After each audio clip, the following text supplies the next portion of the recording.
माझं नाव आशा गौतम सायंटिका दुखते सर कमरेच्या उजव्या साईडला आणि आणि दुसरा मान दुखते. वर उचला दुखतंय नाही इथंच रग लागते रग लागते हां. तीनशे साईड इकडे थोडा येतं हां असं इथे येतं. हां तिथं हे काही तर मांडी इथं दुखतंय का नाही दुखत.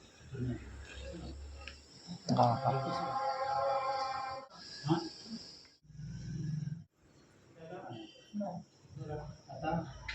हां दुखतंय का आता सर भीती वाटते नाही. ओके हां हा पाय उचल मग हे सगळं आपण सेटिंग पूर्ण केलेलं आहे पहिले या दुखावाला आपण 100 माग तरी मला आता सध्या तर 95% वाटते सर. ओके सेटिंग केलं त्याच्यामध्ये काही तुम्हाला असं दुखावा थोडं ताण असं काही जाणवलं का दुखणं आलं तर आपण अवश्य ह्या सेंटरला भेट द्यावी की तुमचं काय मत आहे साधं सांगायचं 100% द्यावे हां. कारण आपलं शरीर उत्कृष्ट होते सर एक नंबर होते. बरं सेटिंग पद्धत कशी वाटली तुम्हाला मस्त वाटली असं काय जाणवलं पण हसत खेळत. हां असं झालं